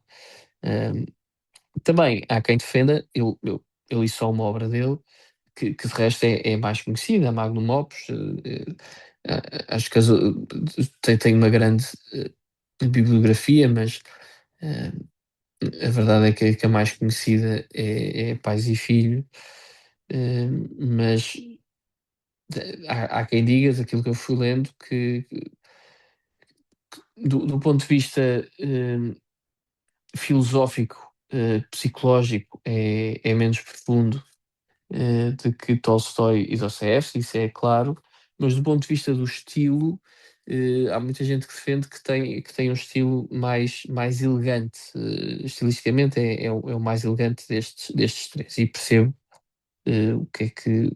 O que é que esta crítica pode significar? Portanto, conhecemos o contexto histórico e filosófico, não é? O romance, o Pais e Filhos, é de 1862. É engraçado. Li que é deste livro que vem, não sei se é daqui que vem, mas pelo menos foi com este livro que se popularizou a expressão nihilista. E é curioso porque este livro surge antes das principais obras de Nietzsche. Portanto, de alguma forma pode-se dizer que foi um pouco profético. Eh, mas dizia eu, surge naquele momento explosivo que nós conhecemos, da história da Rússia, das reformas, do pré-bolchevismo, não é? Uma altura de conflitos entre gerações, e o próprio título Pais e Filhos acaba por ser também uma tradução desse conflito, em que há uma geração da aristocracia, eh, da aristocracia liberal, humanista, e a nova geração mais radical. E é aqui que surge então este termo-chave, o nihilismo, não é? Que é o nihilismo no sentido, aqui no livro em particular, de uma rejeição da tradição, da autoridade, da religião, obviamente, da estética, muito influenciado pelo materialismo científico, não é? Engraçado que estes ventos vieram da Europa e depois foram para a Rússia, e da Rússia depois voltaram para a Europa. É engraçado ver como é que estas mentalidades evoluíram, não é? Um proto-utilitarismo, podemos dizer assim, e no fundo um bocadinho a antítese do romantismo que depois segue. Um, o que é que eu acho também curioso dizer? Este livro e Turgenev tinha uma rivalidade muito grande com Dostoiévski. Eles eram grandes adversários na altura. E curiosamente, que é quem lê o livro hoje, o Vasco leu, e portanto poderá concordar ou discordar de mim, mas quem lê o livro parece um livro perfeitamente conservador. Mas na altura foi um livro muito revolucionário, e para Dostoiévski era um livro demasiado. É engraçado porque nós lemos e percebemos os erros do nihilismo. Acho que, se não concordares, diz-me, mas Dostoiévski dizia que era uma ode ao nihilismo. É engraçado. E é engraçado porque o livro, pelo que eu percebi, foi muito mal recebido. Porque os mais nihilistas criticavam dizendo que era um livro, uma obra conservadora, retrógrada, e os menos nihilistas, os mais conservadores, diziam que era um livro demasiado revolucionário, demasiado progressista. E normalmente, quando ninguém gosta, ou quando gera tanta inimizade, normalmente é sinal que está ali naquela posição de tensão, onde está a verdade. E achei isto curioso também. Mas na altura, de facto, foi uma obra que foi acusada, por um lado, de ser demasiado brando com os nihilistas, e por outro lado, de ser demasiado crítico deles. Portanto, acabou por desagradar a todos na altura. Eh, o que é que Dostoiévski achava? Dostoiévski achava que Bazarov, não é? Que é o nihilista, o grande nihilista da obra, diria que acho que é o protagonista da história, que captava digamos, o verdadeiro perigo espiritual do nihilismo, e em resposta ao Dostoiévski cria personagens mais extremas. Lá está, nos processos, nos demónios, Mas na realidade o que acontece é que Turgenev olha para o nihilismo, e neste livro isso traduz quase como uma análise, uma observação de um fenómeno social, e Dostoiévski acho que é muito claro em classificar o nihilismo como uma tragédia espiritual. Um, Pronto, se calhar aqui quer dizer, uma sinopse muito breve da obra. eh, Arkady regressa à casa com o seu amigo Bazarov. E o Bazarov, como já disse, é o nihilista, rejeita a arte, rejeita o amor, rejeita a tradição. E depois em casa deste Arkady, há conflitos com o pai, Nicolau, o tio, Pavel.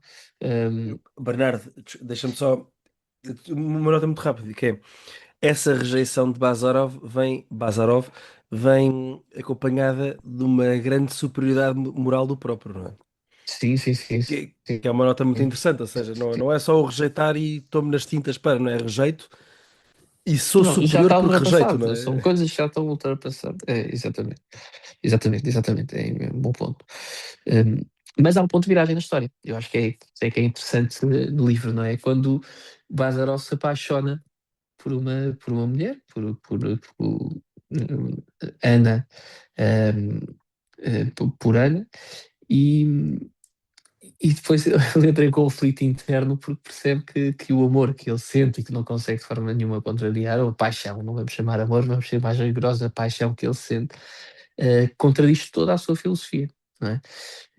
E pronto, depois no final, Bazarov, não vou dizer spoilers, que os nossos ouvintes ficam sempre muito aborrecidos, eh, mas quer dizer, Bazarov, podemos dizer que é nihilista até ao fim, é um fim um pouco trágico, mas o seu amigo que tanto o idolatrava, que tanto o admirava como referência para tudo, também pelo amor acaba por se integrar numa vida familiar.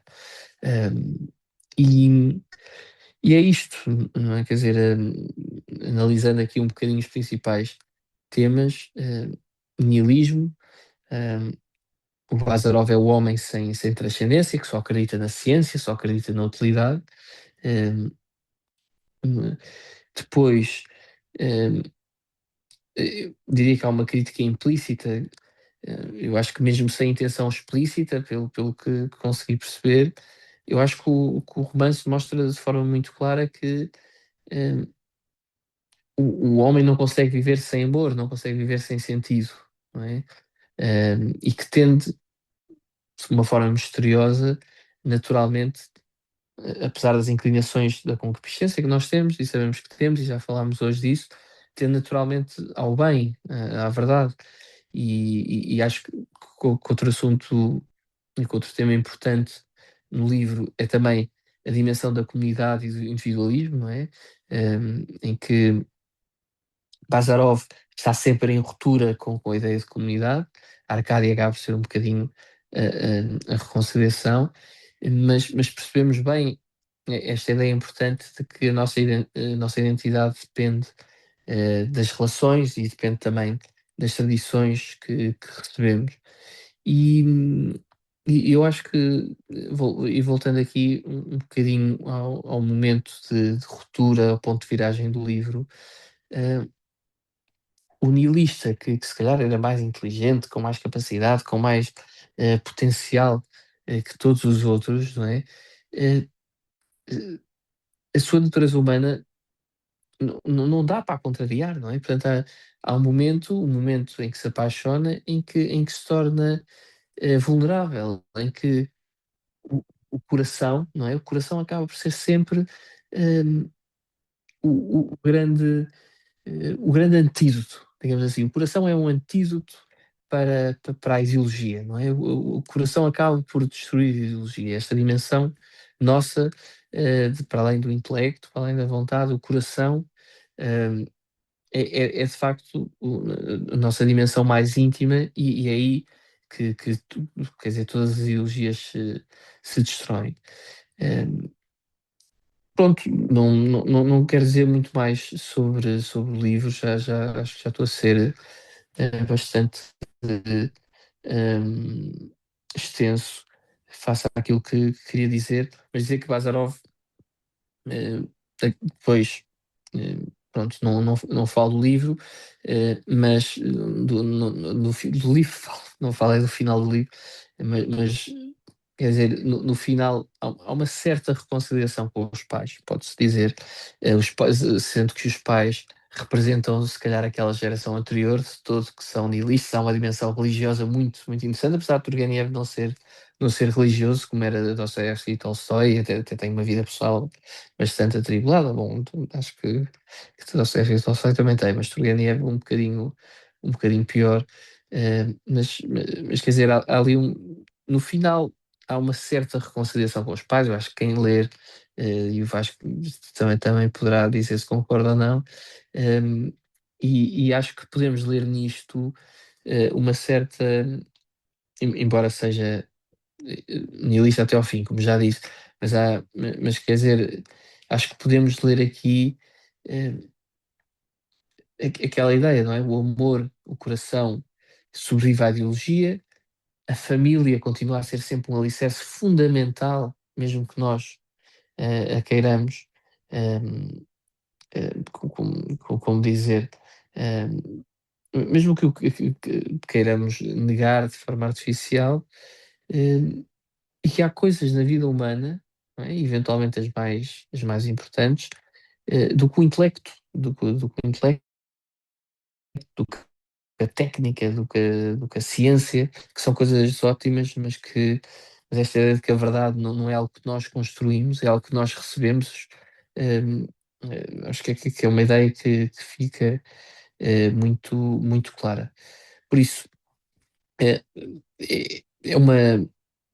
Eu acho que é isto, não é? Eu acho que não sei se acrescentas alguma coisa ou se respondes a alguma das minhas provocações, mas quer dizer, eh, o Bazarov acaba por não falhar só por ser radical, falha porque tenta viver como se o homem não tivesse alma, não é? Esta tentação que nós temos ainda Uhum. hoje é assim, tenta viver como se o homem não tivesse alma e eu acho que há uma certa delicadeza quase trágica de Turgenev no Sim. fim, que nos diz que, quer dizer, podemos negar tudo o que quisermos, menos o amor, menos a morte e menos a necessidade de sentido. Eu acho que é um bocadinho isto, se tivesse de sintetizar em duas ou três conclusões, eu acho que era um bocadinho isto que eu dizia. Acho que não sei se Sim. faz algum sentido o Olha, que estou a dizer, tu que leste o livro e leste também os demónios e portanto tens um contexto muito mais abrangente para... não é nada mais abrangente, porque também já li há, desculpa, já li há mais tempo,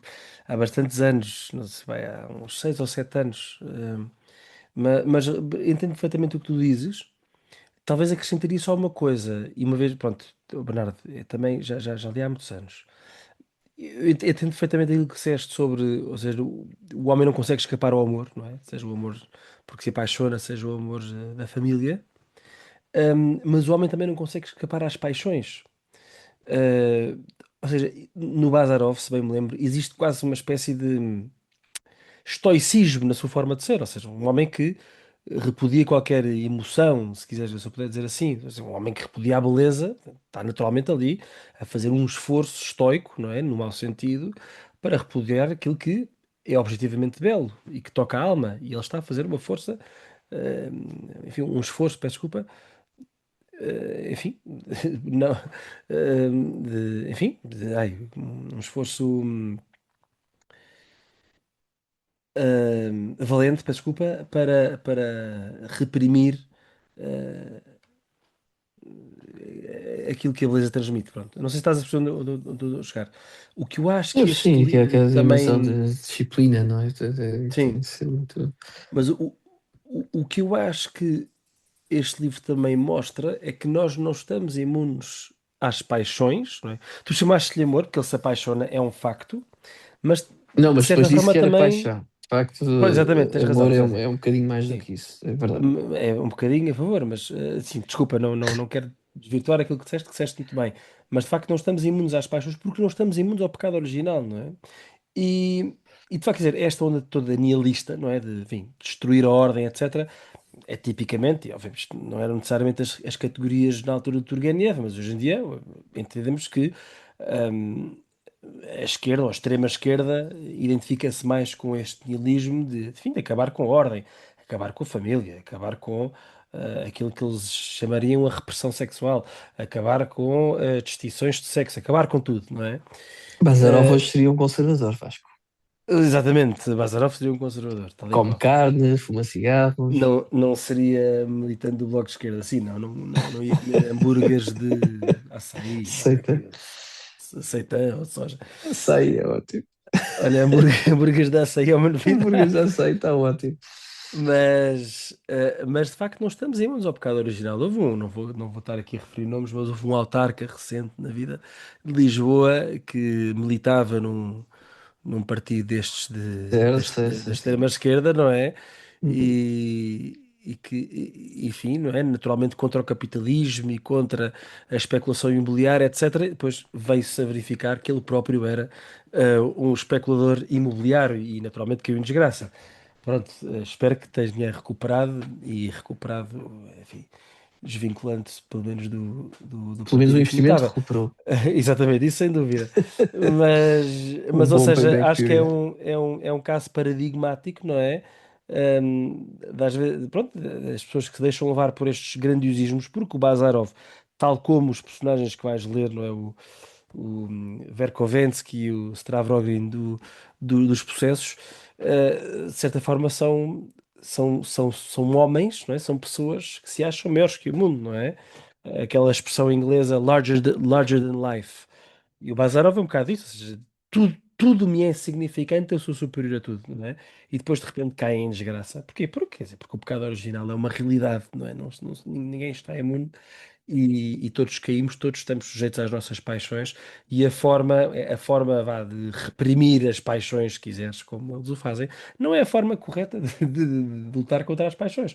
Pronto, a forma correta de lutar contra as paixões é a humildade, não é? Sempre será a humildade. E jamais a soberba, que é aquilo que, pronto, que acaba por, enfim, que como essas pessoas vivem com uma imensa Essas soberba. pessoas e eu também. Só tu é que estás aí a assumir. Bernardo, como é que eu Desligaste o microfone. desculpa, Estás estava a em dizer, mute, não estamos a ouvir. peço desculpa, foi carregar o botão sem querer, mas disse, sim, é verdade, pero, Pero tu e eu, nós, tu e eu, dizemos que nós isso. somos, que somos insignificantes e miseráveis e necessidades da redenção, não é? Que é coisa que os outros não fazem. Pronto, somos miseráveis, mas ao menos iniciamos um caminho de reconhecer que somos miseráveis, não é? Pronto. Os outros não fazem, é essa a grande diferença. Pronto, mas enfim. Mas Bernardo, olha, deste vontade de voltar a pegar no livro. Diz que Epá, só é se ótimo. lê Gostei imenso. Gostei um imenso. livro quando se lê pelo menos uma segunda vez, ou enfim, quando se volta a ler. Dito isto, fico feliz de estares a fazer esse percurso, de começar pelos pais e filhos e, e concluir ou continuar com os processos. E espero daqui a umas semanas poder fazer aqui falar um bocadinho sobre os processos. Ou os demónios. Eu li a versão é os demónios. O título da versão que li da Relógio d'Água é Os Demónios. Muito bem. Bernardo, concluímos aqui com o último tema, que já se faz Concluímos. tarde. Boa. Já que estamos a falar de Pronto, literatura, eu- terminamos com literatura exatamente. também. Eu aqui, presunçoso como sou, pus aqui um título que é O Flagelo do Shire, um capítulo, o capítulo esquecido do Senhor dos Anéis. Pronto. Obviamente é presunçoso, porque, enfim, grande parte dos nossos ouvintes já terão lido os livros e, portanto, sabem que isto não é nada esquecido, mas também perdoar-me-ão, porque a verdade é que se olhássemos para a população mundial, peço desculpa, a população do mundo que viu O Senhor dos Anéis, eu, infelizmente, tendo a acreditar que só uma minoria é que leu os livros. Portanto, O Flagelo do Shire, ou em inglês o título original, The Scourging of the Shire, é um capítulo que porventura muitas pessoas desconhecem. Pronto, olha, Bernardo, eu estou. Se calhar tinhas aí um bocadinho melhor preparado o que falar, o que disseste em relação aos pais e filhos. Eu tenho isto, enfim, tenho aqui no coração. Portanto, eu peço desde já desculpa se fizer aqui algum spoiler, se alguém não tiver lido e não quiser saber aqui, pronto, algum detalhe. Naturalmente passa à frente, leia e volta atrás. Vais falar de Ahm, cor. De cor. decor e salteado. Mas pronto, é o penúltimo capítulo do livro também, do Senhor dos Anéis. Se eu puder ser um bocadinho mais específico, é o penúltimo capítulo do sexto livro desta obra chamada O Senhor dos Anéis, que está dividido em seis livros, agora para quem não soubesse. E o que é que acontece? Portanto, e já agora, porque é que eu chamo o capítulo esquecido? Quem viu os filmes, não é? Portanto, vê que o Frodo destrói o anel, que depois as águias vão salvá-lo, passam uns tempos lá em Minas Tirith, não é? A cidade de Gondor. O Aragorn é coroado, casa-se com a Arwen, os hobbits voltam para casa e chegam ao Shire. E o que é que se passa no Shire? Está tudo bem no Shire. Parece que não se passou nada. Ou seja, houve milhentas guerras, houve malta à pancada por todos os lados. O mundo, a Terra-média, esteve prestes a entrar, enfim, prestes a ser escravizada pelo Senhor das Trevas, Sauron. Mas no Shire está tudo bem, ninguém reparou em nada. Pronto. Isto é o que passa nos filmes. E porquê? Não sei se já há uma série de entrevistas que foram feitas, Bernardo, enfim, aos atores e aos realizadores do filme. E o Peter Jackson, que foi quem, pronto, o famoso realizador que adaptou O Senhor dos Anéis, e que, diga-se de passagem, já falámos nisto noutro episódio, com um dos primeiros episódios que gravámos, já, com o nosso amigo Gonçalo Pires, fez um bom trabalho, quer dizer, são bons filmes, vale a pena vê-los, pronto. Mas os livros são melhores. E o que é que diz o Peter Jackson? Diz que o objetivo do filme, o clímax, era a destruição do anel. Portanto, a seguir à destruição do anel, não nos fazia sentido estarmos a continuar ali na narrativa do livro. Eu peço, se estiver aqui a adulterar um bocadinho as palavras do Peter Jackson, mas é o sentido do que ele diz é este mesmo, ou seja, o anel é destruído, portanto não vale a pena depois seguir o resto do enredo, porque já está, pronto, o anel foi destruído, vamos acabar o filme e acaba tudo em beleza. Mas não é o que se passa nos livros.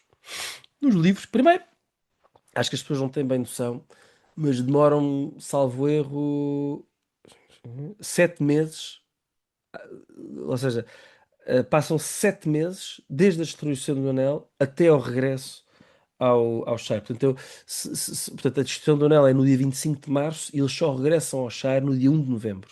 Não é? Portanto, abril, maio, junho, julho, agosto, setembro, outubro, exatamente, são 7 meses. E 5 dias. Passam 7 meses, portanto, passa-se imenso tempo. Os hobbits ficam imenso tempo em Minas Tirith. Enfim, naturalmente também a recuperar. Antes de Minas Tirith ainda estão lá nas planícies de Cormalian, ou Cormalan, já não lembro como é que se diz. Enfim, pronto, agora também não quero amassar, mas pronto, passa-se muito tempo também. E quando chegam ao Shire, porque ainda vão a Rohan, enfim, pronto, peço desculpa. Quando chegam ao Shire, antes de chegar ao Shire, cruzam-se com quem? Quem é que nos filmes morre? E já agora morre, é preciso ver as versões estendidas. Que isto é já agora um pequeno comentário. Os filmes do Senhor dos Anéis só merecem mesmo, só vale a pena serem vistos nas versões estendidas. Portanto, O Regresso do Rei é um filme que dura, salvo erro, 5 horas. O que é que acontece nos filmes? O Saruman, portanto, depois da Batalha de Isengard, perde, não é? Os Ents dão cabo daquilo. Os Ents são aquelas escrituras, assim, árvores, não é? Para quem não souber ou não se lembrar, destroem Isengard, que era onde ficava a torre de Orthanc de Saruman. E o que acontece nos filmes? O Wormtongue, língua de vermes, será? Peço desculpa, eu nunca li em português, mas deve ser isto. A tradução, o que é que ele faz? Mata-o no cimo da torre de Orthanc e o Saruman morre ali. Pronto. Isto foi a forma que o Peter Jackson. Esta cena só acontece na versão estendida. Portanto, nas versões que foram para o cinema, nunca se percebe o que acontece com o Saruman, que é uma coisa engraçada. Mas foi a forma que o Peter Jackson arranjou de, pronto, tirar o Saruman de cena. Mas nos livros não é assim. Nos livros ele fica preso na torre, até que os entes deixam de sair, pronto, em liberdade, e lá vai ele com o seu escravo, o Wormtongue. E quando o Frodo e os seus companheiros estão a voltar para o Shire, na altura acompanhados. por, pelo Gandalf, o Elrond, a Galadriel também, e mais alguns elfos. Eles cruzam-se com o Saruman e com o Wormtongue. Pronto.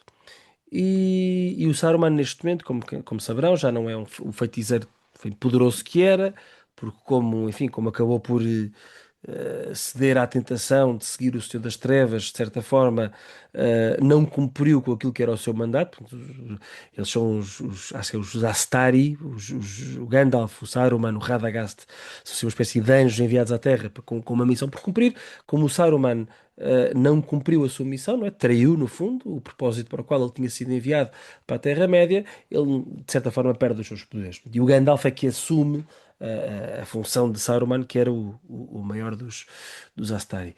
Um, mas pronto, aparece Saruman e de facto está um homem muito áspero, enfim, muito zangado com a vida e muito mal agradecido pelo facto de ainda estar vivo e do Frodo e o Sam e o Gandalf não o matarem ali, de certa forma, não é? Portanto, pronto. E depois lá se vai embora, o Sam, o Frodo, etc. ainda vão para Rivendell, onde estão com o Bilbo, peço desculpa estar aqui assim um bocadinho exaustivo, e só depois é que voltam para o Shire, portanto, como disse, 7 meses depois da destruição do Anel. E quando chegam ao Shire, não é? Acham eles que vão encontrar aquilo que nós vemos nos filmes, não é? O que é que eles encontram no Shire? Encontram uma terra destruída e desolada. Não é? As casas são mandadas abaixo, constroem novas casas de tijolos que são feias, vêm fábricas, as árvores estão cortadas, portanto, tornaram no fundo, era como se o Shire, enfim, naquele ano e tal, portanto, eles saíram em setembro do ano anterior, portanto, aquele ano e 2 meses, tivesse sido, enfim, massacrado por uma espécie de revolução industrial, não é? E depois isso vê-se bem nos filmes, o Shire é, de facto, é um sítio verde, é um sítio bonito, é um sítio de paz, tranquilidade, onde, enfim, está implantada uma sociedade essencialmente agrária, mas gostam de beber cerveja e de fumar cachimbo. Portanto, isso tudo está destruído, está destruído. E o que é que acontece? Os 4 hobbits que regressam, tem uma nota importante, o Gandalf não vai com eles para o Shire, diz agora vocês vão para lá e vão vocês tratar dos vossos problemas. Porquê? Porque eles antes de chegarem ao Shire passam por Bree, não é? Para quem se lembra nos filmes, Bree é enfim, aquela aldeola onde há um inn, como é que se diz um inn em português? Uma hospedaria onde aqueles espectros do anel, aqueles espectros negros tentam matar os hobbits, onde eles encontram o Aragorn, pronto, e em Bree, quando no regresso, eles ficam a saber que o Shire está com problemas. E o Gandalf diz agora, vocês vão, e vocês é que tratam dos vossos problemas, portanto, vocês já passaram por muito, passaram pela maior guerra desta idade, não é? Desta era, portanto, têm capacidade de voltar. E eles chegam, e pronto, o que acontece é muito interessante, portanto, chegam os 4 hobbits, e eles em 2 ou 3 dias tomam conta da ocorrência e tratam do tema. Portanto, aquilo no fundo, o que acontece é que o Saruman tinha começado a enviar homens, chamam-lhes, enfim, a tradução há de ser rufias, não é? Rufias, portanto, homens maus, para o Shire, que começam a tomar conta daquilo, começam enfim, de certa forma, enfim, a mandar e a escravizar e a pôr na prisão os hobbits, começam a tomar conta da produção de cerveja, da produção da erva, não é? Que eles fumavam, não é? Long Bottom Leaf. Um, é Long Bottom Leaf? Eu tenho imensa. O que é que eu digo a essas coisas? Lá, Long Bottom Leaf, exatamente. Peço desculpa, tive que vir aqui ao Google. Começam, no fundo, há um conjunto de homens que começa a tomar conta ali da produção, depois destrói tudo e vira aquilo tudo uma espécie de uma fábrica para seu bel prazer. Pronto.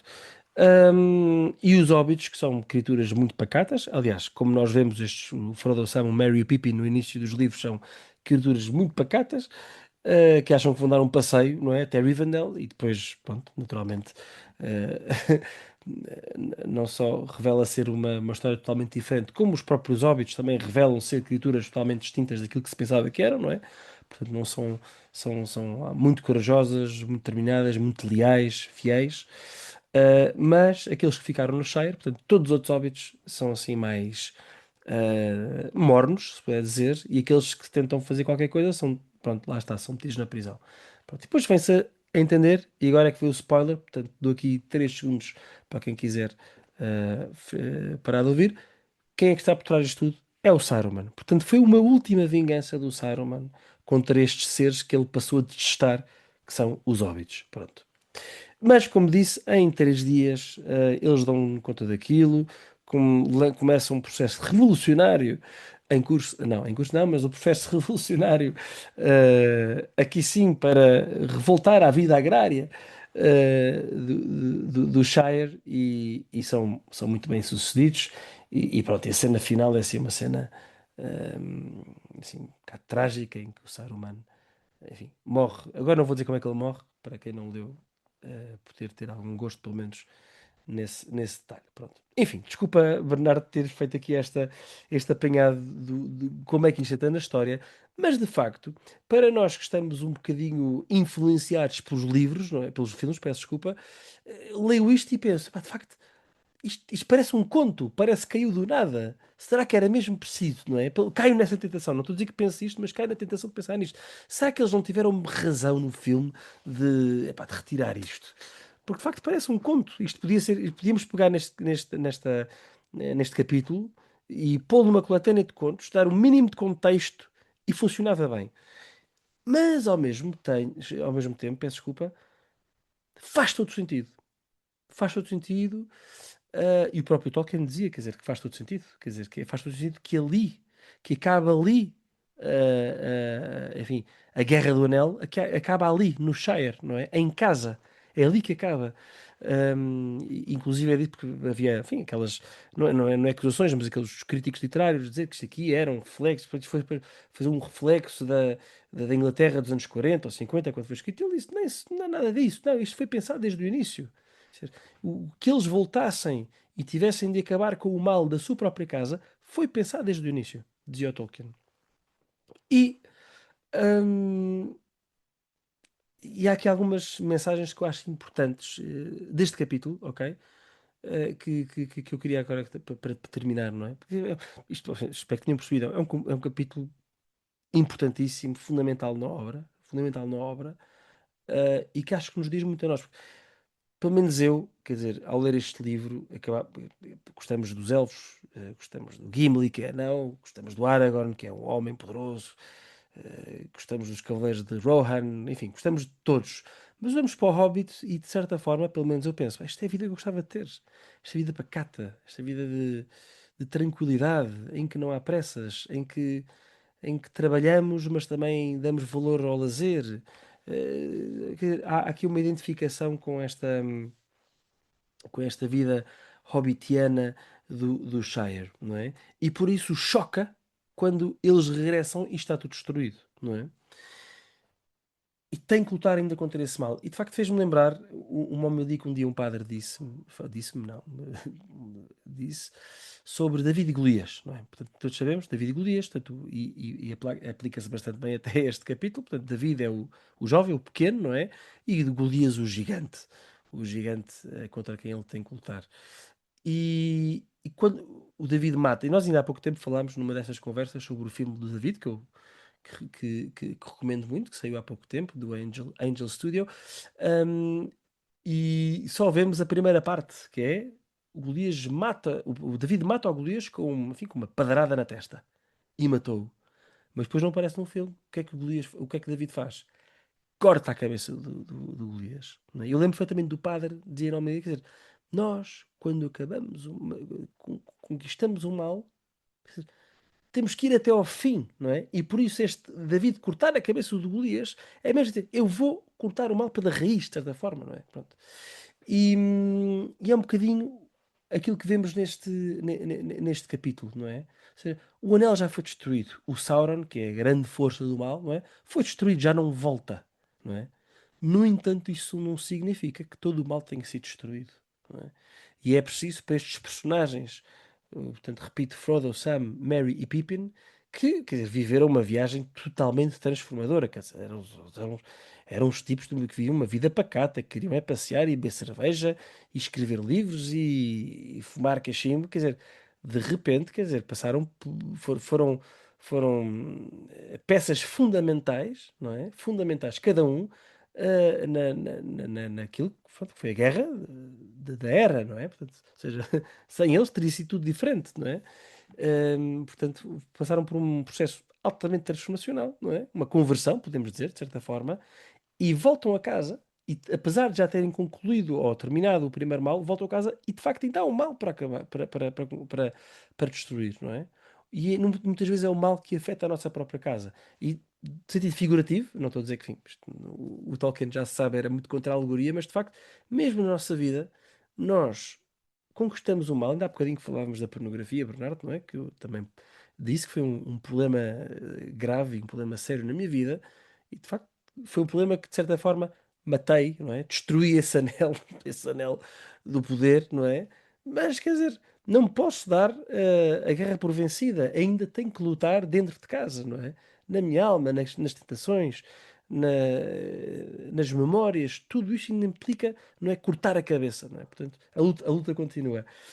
Pronto, acho que é esta mensagem deste capítulo que é muito importante. Enfim, outro que eu já aludi, já fui aludindo, que é, quer dizer, nós, de facto, nós, tal como os óbitos, para crescermos e para maturarmos, quer dizer, é preciso uma vida de sacrifício. Pronto. E é muito, e o Tolkien enfatiza muito isso, ou seja, eles eram mesmo uns uns simplórios quando saíram do Shire e quando voltaram, que são heróis. Não é? E a nossa vida é assim e nós temos que aceitar. Quer dizer, por isso no fundo, é a importância de assumir compromissos. Não é? Assumir compromissos com a vida, seja porque vamos começar a namorar e vamos namorar com seriedade, a pensar de facto esta mulher pode, esta pessoa pode vir a ser a minha mulher, a pessoa com quem eu vou passar o resto da minha vida. Quando casamos, casamos conscientes de que é até que a morte separe, ou então quando uma pessoa se sente chamado à vida consagrada, etc. Quer dizer, isso implica sempre sacrifícios, porque implica sempre ceder-se a si próprio, não é? Abdicar de si próprio. E é o que fazem estes quatro personagens, e isso é que os torna grandes, de tal forma que quando voltam, em 3 dias, dão cabo dos problemas do Shire. Portanto, acho que é também uma forma sublime que o Tolkien encontrou aqui para explicar o que é que significa de facto a maturidade pessoal, o crescimento das pessoas. E finalmente, um terceiro ponto que é. E já agora neste crescimento também é uma coisa bonita. O Samwise Gamgee, que é para muitos a personagem preferida, ao longo do livro vai falando de uma Rosie, a Rosie Cotton, porque ele tinha uma paixoneta, e de facto ele quando regressa, não é? Quer dizer, ele de facto faz só homem diante desta mulher, não é? E depois casam e têm, acho que são 13 filhos, mas é bonito também ver que para ele tudo isto que ele viveu, todo este sacrifício que ele deu, também é o que lhe dá a força para se apresentar dentro da mulher que ele ama. Não é? É uma coisa muito bonita. Mas a última coisa que eu queria dizer é que este capítulo também faz-nos pensar no cuidado que devemos em manter aquilo que vale a pena ser mantido, não é? E de facto nós vemos aqueles óbitos todos, a grandíssima maioria dos óbitos, que deixaram, pronto, ser tomados conta por uns rufias, uns tipos que invadiram as suas casas, a sua terra e fizeram dela o que queriam, não é? E foi preciso quatro hobbits para voltar a lembrar que de facto há coisas que merecem ser mantidas, não é? Portanto, isto também interpelou-me, quer dizer, há coisas que eu quero manter, não é? Quero manter a família, quero manter os bons livros, quero manter a boa música, quero manter os sítios bonitos, quero manter, enfim, quero manter, não é? E acho que é também um capítulo que nos faz pensar muito sobre, quer dizer, o que é que vale a pena ser mantido e de certa forma, lutar por isso, não é? Lutar por isso. E pronto. Desculpa, Bernardo, esta investida sobre o penúltimo capítulo do Senhor dos Anéis, que é injustamente esquecido. Sim, mas se bem que para mim o mais misterioso nos filmes é das coisas esquecidas dos livros é o Tom Bombadil. Isso é que O Tom para Bombadil, mim é é um verdade. mistério. Como é que. Quer dizer, acho que do ponto de vista cinematográfico funcionava super bem. Mas pronto, Sim, são sim. E depois mistérios. São mistérios. nos Anéis do Poder, que foi esta série que estão a fazer, é uma desgraça o que fizeram com o Tom Terrível. Bombadil. Mas enfim. É o Esse eu que não é. acompanho. Estavas a falar Fazes dos muito hobbies e bem. estava-me a lembrar. Não sei se ouviste aquela meditação que eu tive no outro dia do mais 365, Ainda não. eh, do Padre Simão Cruz Ferreira, acho que é assim que se chama, que tenho estado a gostar muito de ouvir. E é engraçado porque é no dia, a leitura do dia, é quando Samuel escolhe, escolhe David, e diz que profetiza que vai ser o próximo rei de Israel, não é? Acho que todos aqui conhecemos a cena. E é engraçado, pois é bonito porque Saul, não é? Que é o rei de Israel, de facto para os padrões humanos, quer dizer, é um rei guerreiro, grande, de grande estatura. David não era nada disso, e ainda há bocadinho falávamos disso. E depois, no comentário final, naquela pequena reflexão que os padres fazem no Mais 365, no final do episódio, acho que está muito bonito. E uma coisa que ele diz, e que me estavas agora a fazer lembrar, é que a eleição antecede o mérito, não é? Aquela ideia extraordinária de que Deus não escolhe os capacitados, capacita os escolhidos. Exatamente. E no Hobbit é exatamente isto que está a acontecer, não é? Com os Hobbits, é exatamente isto que está a acontecer e fizeste lembrar esta meditação que eu aproveito e recomendo também aos nossos ouvintes. Já tínhamos recomendado mais 365, mas de facto estes episódios mais recentes têm tido, todos eles, não quero estar a ser injusto com ninguém, tem sido uma escolha fantástica de pregadores e tem sido um trabalho incrível que têm feito. Mas pronto, reforço o convite a fazer este caminho de ler a Bíblia toda num ano. Maravilha. Muito bem, Bernardo. Concluímos então, passamos aqui às nossas sugestões. Queres começar Vamos às tu? sugestões. Vamos às sugestões. Posso começar eu? Tenho de abrir aqui a minha cábula. Então, vou sugerir um podcast e tu vais sugerir um podcast também. Se eu entendi bem, Parece que não é? sim. Parece que sim. Pronto. Então, um dos um, nosso podcast Trivium, que é o António Capela, um grande amigo nosso também, para além de convidado, foi entrevistado por outro podcast que eu não conhecia, que é o podcast Para Bom Entendedor, eh, como recomendação cultural, o episódio chama-se Um Compositor no Governo, com António Capela. E o António Capela, como pronto, quem ouviu o episódio sabe, ou quem já o conhece sabe também, ele é compositor, trabalhou no Banco de Portugal, tem formação em economia, mas a sua formação em economia foi pelo gosto que tem na política. Portanto, ele na realidade é um político e um compositor. E é engraçado que fala de como a experiência dele como compositor é importante na experiência que ele tem atualmente, no trabalho dele atualmente, que é o adjunto principal do governo, é adjunto do